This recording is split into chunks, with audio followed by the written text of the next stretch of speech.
შევეხოთ თქვენის ნებართვით არაბიზაცია ქვეყნის, რაც არ ნიშნავს იმას, რომ ჩვენ არაბები არ გვიყვარს ან არაბები გძულს. პირიქით, ეს არის უდიდესი ცივილიზაცია, ყველაფერს დავანებოთ, თავი ალგებრა და ტრიგონომეტრია ამათი გამოგონებულია, ხო?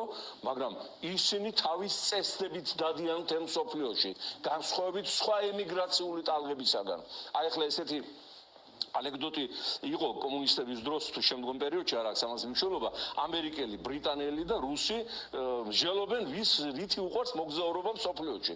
ნუ ამერიკელმა როგორც თვითმფრინავების სამშობლოს წარმომადგენელმა მოგესალმებათ ძმებმა რაიტერმა ეს პირველი თვითმფრინავი ველოსიპედების სახელოსნოში ააწყვეს, განაცხადა რომ მე თვითმფრინავი და იმის ჟანი. გავფრინდები და სადაც მინდა დავფრინდები. ნუ ბრიტანელმა როგორც საზღვაო ლომის იმპერიის წარმომადგენელმა თქვა რომ მე გემით მოგზაურობ და ამით შემოგვიოქს ნახევარი მსოფლიო. ნუ რუსი უსმენს და ბოლოს ეუბნება რომ მე ტანკით მოგზაურობ საერთოდ და შესაბამისად პრობლემები ბილეთის აღების არ მაქვს. აი არაბი მოგზაურობს თავისი წესდებით, თავისი რჯულით და თავისი კანონებით. მარტო ის ფაქტი რომ ისლამი როგორც მსოფლიო რელიგია აღიარებული და მილიარდზე მეტი მიმდევარის მატარებელი არაბების გავრცელებულია ბევრწილად ცეცხლი და מחვილით და არაბულმა აი ამ ექსპანსიამ ჩაყლაპა ისეთი ცივილიზაციები, როგორიც იყო შუამდინარეთში, ბაბილონი, ფინიკია, პართია, მიდია, დიდი სპარსეთი, სწორედ არაბული ექსპანსიის მსხვერპლი გახდა. დავანებოთ ყველაფერს თავი ეგვიპტური ცივილიზაციის მემკვიდრეები დღეს არაბები არიან და ისინი არიან იქ ბატონ-პატრონები და მთელი ჩრდილოეთი აფრიკა, რომელიც იყო კართაგენის და ბერბერების და მაროკომდე.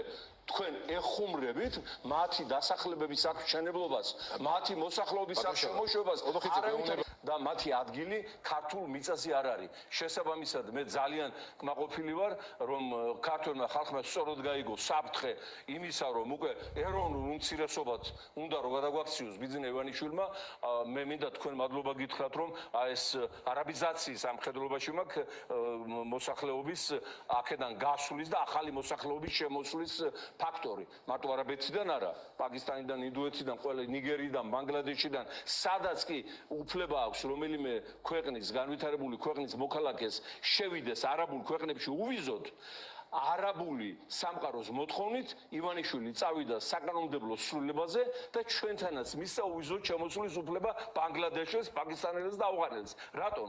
ხო ხვდებით? არაბებმა რომ მოიცილონ ეს ემიგრანტთა ტალღა თავიანთი ქვეყნებიდან და აქეთ გამოყარონ. ეხლა აქ რო დაიწყებენ ღმერთმა აქნას მშენებლობას იმ გონიოსი და თბილისსა და რუსთავს შორის. იმ მუშებს შემოიყვანდნენ და იმათ დაასაქმებენ ბანგლადეშს და ნიგერიელს და სომალელს და სუდანელს და ერიტრეელს და ეთიოპიელს. ესა გაკვლილი. იაფი მუშახელია და შეიძლება მორჩილი მუშახელია პრეტენზიებს არ წამოუყენებს. ეხლა ქართული მუშა იქ ძალიან მძიმედ იმუშავებს, იმიტომ რომ ბოლოს პატრიოტული შეაწუხებს და იქ პრობლემები შეექმნება. გარდა ამისა ადგილობრივი მოსახლეობასთან ურთიერთობა რთულია მათთვის შემოყვანილი, თქვენ სწორი ბრძანეთ, ბევრად ჰარმონიულია და სხვა. ამიტომ ჩემო ძვირფასო მეგობრებო, დღეს ყველაზე დიდი საფრთხე არანაკლები ქიმიური თავდასხმის, რა თქმა უნდა ეს საშინელება რაც მოხდა და ამის გძიება და კვლევა კიდევ წინ წავა და ბევრი სიახლეები გველოდება, მაგრამ არანაკლები ქიმიურ თავდასხმაზე არის ქვეყნის არაბიზაცია, რასაც აპირებს მილიარდების საშუალებლად ბიძინა ივანიშვილი და ის ფაქტი, რომ რა თქმა უნდა ეს პროექტი შეთანხმებულია მოსკოვთან, ვიმეორებ, არავითარი რუსოფობები არა ვარ. პირიქით, ძალიან ბევრ საკითხებში მიჭერდე და სამშობლოს ღალატის მუხლი მომიყენეს რუსეთის აგენტობის გამო ხო გასწოთ 2008-ში, ხო? არავითარი რუსოფობია არ მაინტერესებს, მაშინ მე ვამბობდი, რომ ეს არის მეზობელი, ჩვენ ვერ გავფრინდებით ვერც ისინი, ვერც ჩვენ უნდა რაღაცა საერთო ენა მოვნახოთ, ვითანამშრომლოთ. აი ამის გამო. მაგრამ მე გეუბნები თქვენ, რომ ეს არის მეგობრებო, შეთანხმებული მოსკოვთან, არაბიზაცია ქვეყნის. ეხლა იქ წერენ Facebook-ში მოსკოვს რაში უნდა აწყობდეს? ხო, აი რაში უნდა აწყობდეს, რომ მოსკოვსო ისლამიზაციო. რას ქვია არ უნდა აწყობდეს? მოსკოვს აწყობს დაჩოქილი საქართველო.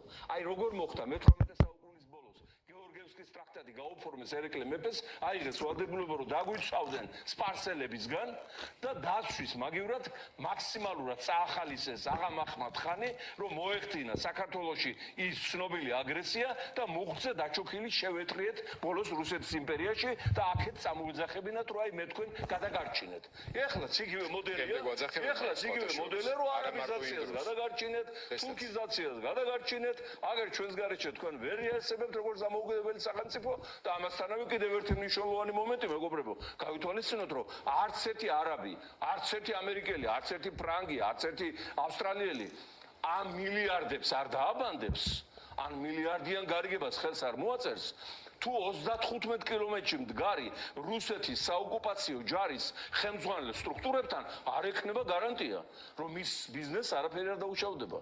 ეს პირდაპირ გარანტია მიცემულია მოსკოვიდან, რომ მიდით, ააშენოთ, ჩვენთან არაფერი ხელის შეშლა არ გექნებათ. შესაბამისად, ჩვენ უნდა მაბადეთ გლობალურად დავინახოთ ის გეოპოლიტიკური ქარიშხლები, რომელიც ჩვენს თავზე ტრიალებს და არაფერი არ ხდება ქვეყნის შიგნით ისეთი, მეგობრებო, რაც გეოპოლიტიკის გარეშე შეიძლება წარმოიშვას. ჩვენ როგორც ერმა, სახელმწიფომ, პოლიტიკურმა გონმა თუ დარჩა ასეთი ხელისუფლებაში არ დარჩა. ყველაფერი უნდა გავაკეთოთ, რომ გეოპოლიტიკური ქარიშხლები გამოვიყენოთ ჩვენ სასარგებლოდ, აი როგორც ქარის წისქვინები, ქარის ელექტროსადგურები ევროპაში უკვე ენერგეტიკის მნიშვნელოვანი კომპონენტია, აი ესე ჩვენ სასარგებლოდ შემოატრიალოთ და დღეს ახლა ეს გეოპოლიტიკური ქარიშხლები ტრიალებს ივანიშვილის და მისი ბანდის სასარგებლოდ, რაც შეიძლება მეტი ფული იშოვონ, რაც შეიძლება მეტი ხალხი აქედან გაყარონ, რაც შეიძლება მეტი არაბი შემოიყვანონ, ქართულის ნასახი აღარ დატოვონ და საქართველოს წაშალონ სოფლის პოლიტიკურ რუგი და რასაც ვერ მოესწრებიან, მაგრამ ამას უნდა ბრძოლა და ამ ბრძოლას ჩვენი ხალხი ღირსეულად ეწევა აგერ სოფლის დასანახად.